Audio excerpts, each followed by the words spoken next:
মনে হচ্ছে বিরাট বড় কিছু একটা ঘটতে চলেছে। অল অফ সাডেন যখন গোটা দেশের নজর পাকিস্তানের সীমান্তে ছিল, ঠিক তখনই ওদিকে বাংলাদেশের দুই সীমান্তেও ভারতীয় ফোর্স রেডি করতে শুরু করে দিয়েছে। গতকাল ভারতের তরফ থেকে আমাদের নর্থ ইস্টের রাজ্যগুলোতে একদম বাংলাদেশ সীমান্তের কাছে আর ওদিকে বঙ্গোপসাগরেও একটা নোটাম জারি করে দিয়েছে, যার আওতায় এ মাসে ভারতের বায়ুসেনা পাকিস্তানের সাথে বাংলাদেশের সীমান্তেও নিজেদের তাণ্ডব দেখাবে। ইন্টারেস্টিং ব্যাপার হলো, ভারতের ইতিহাস এই ধরনের ঘটনা আজ পর্যন্ত কোনো দিন হয় যখন ভারত একসাথে নিজেদের 3টে সীমান্তকে এইভাবে অ্যাক্টিভ করেছে আর গোটা দেশ জুড়ে যুদ্ধের মহড়াও চালাচ্ছে। অলরেডি যেমনটা আমার গতকালের ভিডিওতেও আপনাদের বলেছি, ভারতীয় ফোর্স প্রপারলি ভিডিও রিলিজ করেছে যেখানে লাদাখে চাইনিজ সীমান্তের কাছে নিজেদের একটা যুদ্ধের মহড়া চালাচ্ছে। একই সময়ে পাকিস্তানের সীমান্তে এবং আরব সাগরেও নোটাম আসে, আর তার ঠিক ইমিডিয়েটলি পর বাংলাদেশের সীমান্তকেও অ্যাক্টিভ করে দেয় ভারত। এর কিন্তু একটাই মানে যে ভারতীয় সেনাবাহিনী বড় কিছুর জন্যই প্রিপারেশান নিচ্ছে। এখন প্রশ্ন হলো যে অ্যাকশান হবে কোথায়, বাংলাদেশ নাকি পাকিস্তান?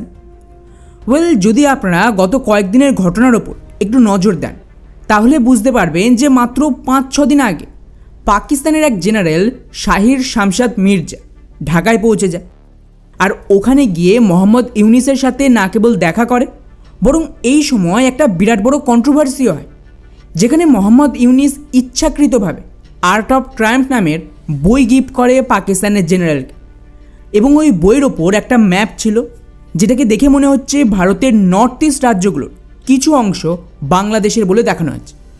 অর্থাৎ প্রথমে চীনে গিয়ে নর্থ ইস্টের উল্লেখ, তারপর আমেরিকাতে গিয়ে ভারতের নর্থ ইস্টকে টার্গেট করার পর খুবই পরিকল্পনা মাফিক পাকিস্তানের জেনারেলকে বাংলাদেশে ডেকে এনে ইউনিস এই বইটা গিফট করল। এটা বেসিক্যালি ভারতকে একটা মেসেজ ছিল। কারণ যদি আপনাদের মনে থাকে, আমি শুরু থেকেই একটা কথা বলে আসছি, আমার স্টেটমেন্ট আজ পর্যন্ত আমি চেঞ্জ করিনি, সেটা হলো আমেরিকা যেভাবেই হোক একটা বড় কনফ্লিক্ট এখানে করাবে। এটাই কিন্তু ডলার কোল্যাপসের শেষ ধাপা, এবং এর জন্য ব্যাকআপ হিসেবে বাংলাদেশকে এবং ইউনিসকে রেডি রাখছে। কেননা যদি পাকিস্তানের সাথে ভারতের কনফ্লিক্ট হতে সময় লাগে বা ডিলে হয়, ওরা কিন্তু বাংলাদেশকে পুশ করে, এবং যদি যুদ্ধ লেগে যায় ইউনিস তখন পালাবে। আপনারা একটু খেয়াল করে দেখেন, এক্স্যাক্টলি এই ধরনের একটা প্যাটার্ন শুরু হয়ে গেছে। একদিকে বারবার ইউনিস ভারতকে খোঁচাচ্ছে, অন্যদিকে প্রচুর খবর এসেছে যে কীভাবে বাংলাদেশের এই সমস্ত অ্যাডভাইজাররা সেফ এক্সিট নিয়ে পালাতে চাইছে বাংলাদেশ থেকে। কারণ এই পুরোটাই প্রি প্ল্যান ছিল।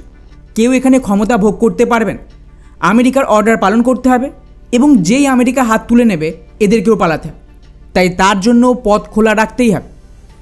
অন্যদিকে এই ইউনিস পাকিস্তানকে পুরো রেড কার্পেটে স্বাগত জানাচ্ছে, এমনকি কিছু রিপোর্টে দাবি করছে পাকিস্তানের আইএসআই একটা হেডকোয়ার্টারও তৈরি করেছে ভারতের বিরুদ্ধে অপারেশন চালানোর জন্য। এমনকি একই সময়ে বাংলাদেশের ঢাকার কমিশনার ভারতকে যুদ্ধের হুমকি দিচ্ছে। বাংলাদেশের প্রত্যেকটা কলেজে, ইউনিভার্সিটিতে ভারতের জমিকে বাংলাদেশের অংশ হিসেবে দেখিয়ে ম্যাপ পাবলিশ করছে। এই সমস্ত ঘটনা কিন্তু কাকতালীয় নয়, এগুলো খুবই পরিকল্পনা মাফিক করা হয়েছে যাতে ভারতকে পুশ করা যায় আর ভারত বাধ্য হয়ে বাংলাদেশের বিরুদ্ধে কোনো অ্যাকশন। আর তার ঠিক পরেই অল অফ সাডেন পাকিস্তানের জেনারেল বাংলাদেশ ছাড়তে না ছাড়তে ভারতের এই নোটাম আর এক্সারসাইজের একেবারে বন্যা শুরু হয়ে যায় বলতে। পাকিস্তানের সীমান্তে তো মানা যায়, কিন্তু নর্থ ইস্টে এত বড় লেভেলে যুদ্ধাভ্যাস কোনো দিন হয়নি। জাস্ট ম্যাপটাই দেখুন, এটার নাম দেওয়া হয়েছে গজরাজ, যার আওতায় আমাদের সুখোই থেকে শুরু করে রাফেল সহ একটা প্রপার মহড়া চলবে আগামী 2 মাস ধরে। এটা তো ছোটোখাটো ব্যাপার নয়। অন্যদিকে সেম টাইমে বাংলাদেশের অন্য সীমান্ত মানে বঙ্গোপসাগরেও দেখুন ভারতের একটা নোটাম ইস্যু হয়েছে, যা 3 তারিখ থেকে শুরু হবে, এবং এটা ট্রাই সার্ভিস মানে 3 সেনা মিলিতভাবে করবে। ইন্টারেস্টিং ব্যাপার হলো, আমাদের নৌবাহিনী পাকিস্তানের সাথে বাংলাদেশকে নিয়ে প্রশ্ন করলে নেভি কমান্ডার একটা খুব ইন্টারেস্টিং জবাব দেয়। উনি বলেন যে আমাদের ওপরে ভরসা রাখেন, আমরা সব কিছুর জন্য রেডি আছি। এখন প্রশ্ন হলো যে বাংলাদেশের ওপর কি তাহলে সত্যি কোনো স্ট্রাইক হতে পারে? পরিস্থিতি যেদিকে এগোচ্ছে এখানে কোনো দ্বিমত নেই যে কিছু একটা স্ট্রাইক হবে, পাকিস্তান হোক বা বাংলাদেশের হোক। এখন আমরা কেউই জানি না যে আমেরিকা বা ডিপ স্টেট কী প্ল্যান করে রেখেছে। যদি ওরা চায় সেক্ষেত্রে বাংলাদেশের দিকেও কিছু একটা অ্যাকশান হতে পারে, কারণ পিএম মোদি গতকালই সাফ জানিয়ে দিয়েছে যে সময় হয়ে গেছে ভারত থেকে সমস্ত অবৈধ অনুপ্রবেশকারীদের ফেরত পাঠানো হবে। তো স্বাভাবিকভাবে কয়েক কোটির বেশি বাংলাদেশি মুসলিম আর রোহিঙ্গারা বাংলাদেশে ঢুকবে ভারতে। এটা তো সহজে হবে না, এর জন্য কনফ্লিক্ট হওয়া অস্বাভাবিক ঘটনা নয়। আর তার সাথেই ওদিকে বাংলাদেশ থেকেও হিন্দু বিতাড়িত হবে, এটা গ্যারান্টি আমি লিখে দিচ্ছি। যদি এমনটা হয় তাহলে প্রতিবারের মতো ভারত শুধুমাত্র বাংলাদেশ থেকে হিন্দুদের নেবে না, ওদের অংশের জমিও ফেরত নেবে। এই জন্যই কিন্তু খেয়াল করে দেখবেন ভারত সরকার সিএর যে ডেট সেটা আরও বেশি এগিয়ে দিচ্ছে, যাতে নতুন করে যে সমস্ত হিন্দু পালিয়ে আসবে তারাও ভারতের নাগরিক হতে পারে এবং এখানেই সমস্ত সুযোগ সুবিধা পায় বা থাকার জায়গা পায়। ফলে বাংলাদেশের জনগণ নিজেদের পায়েই কুড়ুল মারছে। ভারতের মতন দেশ চাইলে গত বছরে বাংলাদেশের ব্যান্ড বাজাতে পারত, কিন্তু ভারত সরকার চুপ ছিল। তার মানে এর চেয়েও বড় কিছু প্ল্যান আছে ভারতের, যেটাকে এক্সিকিউট করতেই হয়।